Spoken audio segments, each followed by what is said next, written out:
สบายดีทุกคนเนาะมื้อนี้เราก็จะมาต่อ EP ที่14เนาะ EP ที่14ของเราก็จะมาเรียนรู้เนาะเกี่ยวกับการรวมตัวแท่งเทียนเนาะการรวมตัว2แท่งเทียนแล้วการรวมตัว3แท่งเทียนเนาะว่าการรวมตัวแล้วเราจะรู้ได้แนวใดว่าจังหวะแบบนี้แห่งซื้อชนะจังหวะแบบนี้แห่งขาดชนะนะวันนี้ก็มาติดตามและเรียนไปพร้อมกันเลยเนาะก่อนอื่นก็ทุกคนอย่าลืมกดไลค์กดแชร์ให้ได้เด้อเนาะเรามาเบิ่งวิธีการรวมตัว2แท่งเทียนก่อนเนาะว่าการรวมตัว2แท่งเทียนนี้ต้องรวมกันจังไดเนาะคือตัวอย่างเนาะทุกคนเทศเนาะเทศแล้วมันเป็นเทศคันลงมาแบบนี้เนาะเทศลงมาแบบนี้เด้อลงมาแบบนี้ปึ๊บแล้วมีแท่งนี้เนาะแล้วกับแท่งสีเขียวนี่แล้วแท่งสีเขียวนี่เอิ้นว่ามันสูงกว่าแท่งเทียนสีแดงนี่นะแล้วคันว่าเราเอามารวมตัวกันเนาะ2แท่งเทียนตัวนี้เอามารวมตัวกันแล้วมันจะกลายมาเป็นแท่งเทียนแบบนี้นี่เลยเนาะว่ามันจะมีไส้ด้านลุ่มเนาะแต่ว่าคันบ่รวมตัวกันมันก็จะเป็นลักษณะแบบนี้คันว่าทุกคนนั้นพบเจอเนาะรูปแบบลักษณะแบบนี้อยู่ในจุดที่ว่าเป็นแนวราบบ่นะแน่นอนมันมีโอกาสที่ว่าจะเปลี่ยนทิศทางเนาะจากขาลงมาเนาะมันมีโอกาสที่ว่าจะเป็นขาขึ้นไปเนาะสำหรับผู้ใดที่พบเจอนี้เราก็สามารถเข้าบายไปได้เป็นนึงเนาะเพราะว่ามันจะมีอัตราชนะสูงคันว่าโดยรวมแล้วมันจะเป็นแท่งเทียนกลืนกินเนาะว่ารวมๆเลยเป็นแท่งเทียนกลืนกินคันว่าเอามารวมกันจะเป็นแท่งเทียนแบบนี้เนาะก็คือแท่งเทียนคอนตีประมาณนั้นเลยเนาะคันว่าทุกคนพบเห็นสามารถกดบายเบอร์1ได้หรือว่ากดซื้อเนาะหรือว่าจะมีอัตราชนะนี้ของคำว่าสูงแล้วมาเบิ่งรูปแบบออเดอร์ขายเนาะรูปแบบออเดอร์ขายก็เช่นเดียวกันเนาะตัวอย่างฮอตเทสเนาะมันเป็นเทรนขาขึ้นไปก่อนเนาะมีเป็นเทรนขาขึ้นไปแบบนี้แล้วเอามาพบเจอแท่งนี้กับแท่งสีแดงนี่เ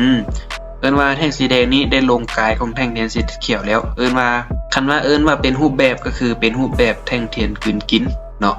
คันว่าเอามารวมตัวกันจะเป็นแท่งเทียนแบบนี้เนาะเป็นเทียนคอนตีแบบนี้เอิ้นว่าคันว่าเราพบเห็นก็แน่นอนมันมีโอกาสที่ว่าจะลงมาต่ออีกแท่งหนึ่งได้เนาะอันนี้คือรูปแบบแท่งเทียนกลืนกินเนาะแต่ว่าเราต้องใช้ในบริเวณที่ว่าเป็นแนวต้านเด้อเนาะสำหรับเทคนิคนี้มันจะได้ผลเนาะบริเวณที่ว่าเป็นแนวต้านเนาะหรือว่าอยู่ในช่วงที่ว่ามันกำลังเป็นขาลงมาเนาะขาลงมาหรือว่าตัวนี้คือกันเนาะอยู่ในช่วงที่กำลังเป็นขาขึ้นไปมันจะได้ผลดีเนาะสำหรับเทคนิคนี้แล้วบัดนี้เราไปเบิ่งการรวมตัว3แท่งเทียนเนาะว่าเป็นจังไดการรวมตัว3แท่งเทียนก็เส้นเดียวกันเนาะต่างแต่ว่าแท่งสีเขียวนี้มันจะกลืนกิน2แท่งแดงนี้เนาะ2แท่งแดงน้อยๆนี่นะเวลาเป็นขาลงมาเนาะขาลงมาแบบนี้แล้วมันเกิดแท่งน้อยๆแบบนี้2แท่งแล้วแท่งสีเขียวนี่กลืนกินไป2แท่งคันเอารวมตัวกันเนาะ3แท่งมันก็จะได้รูปแบบนี้มาเนาะวิธีไซส์ก็คือการนั่นแหละไซส์ในจุดบริเวณที่ว่าเป็นแนวรับเนาะแล้วเราสามารถกดบายขึ้นได้บัดนึงเนาะมันจะมีอัตราชนะนี้ของคำว่าหลายเนาะอันนี้การรวมตัวแบบ3แท่งเทียนเนาะรูปแบบขาลงกับเส้นเดียวกันเนาะตัวอย่างขาขึ้นนี้เนาะอันนี้ขาลงเด้ออันนี้ขาลงอันนี้ขาขึ้นเนาะขาขึ้นก็คือกันนะทุกคนเนาะคันว่าแท่งสีแดงนี่กลืนกิน2แท่งสีเขียวนี่นะเอิ้นว่าคันว่าเอามารวมตัวกันก็เป็นแท่งเดียวแบบนี้เนาะเอิ้นว่าแห่งขายชนะอันนี้เอิ้นว่าแห่งซื้อชนะตัวด้านเทิงก็เส้นเดียวกันเด้อเนาะ2แท่งเทียนเอิ้นว่าคันว่าทุกคนพบเห็นก็สามารถเข้าขายลงมาได้บาท1เนาะเพราะว่ามันมีโอกาสที่ว่าจะเปลี่ยนทิศทางเนาะวิธีไซส์ก็คือกันนั่นแหละไซส์ในบริเวณที่ว่าเป็นแนวต้านเนาะมันก็ว่าจะได้ผลหรือในโซนที่ว่ากำลังเป็นขาลงเนาะเป็นกำลังเป็นขาลงแล้วสามารถไซส์ได้อันนี้ก็เส้นเดียวกันเนาะคำว่าอยู่ในบริเวณที่ว่าเป็นขาขึ้นเราก็สามารถซื้อได้เนาะเพราะว่ามีอัตราชนะนี้หลายเนาะอันนี้ก็คือการรวมตัวเนาะ3แท่งเทียนและ2แท่งเทียนเนาะก็เอิ้นว่าเป็นจุดๆนึงเนาะที่ว่าเฮาเรียนไปแล้วก็สามารถเอาไปเก็งกำไรได้เราต้องสังเกตดีๆแล้วจึงค่อยเข้าออเดอร์เนาะบวกการบริหารเงินการเดินเงินไปนำเนาะมันจะมีประสิทธิภาพคันว่าจิใช้แต่เทคนิคแล้วเดินเงินบ่เป็นเฮาก็บ่มีกำไรเพราะว่าแต่ละเทคนิคมันบ่ได้คำว่า 100% มันจะมีทั้งรอบได้และมีทั้งรอบเสียอยู่แล้วเนาะฉะนั้นก็ต้องเคียงคู่กันไปเนาะบริหาร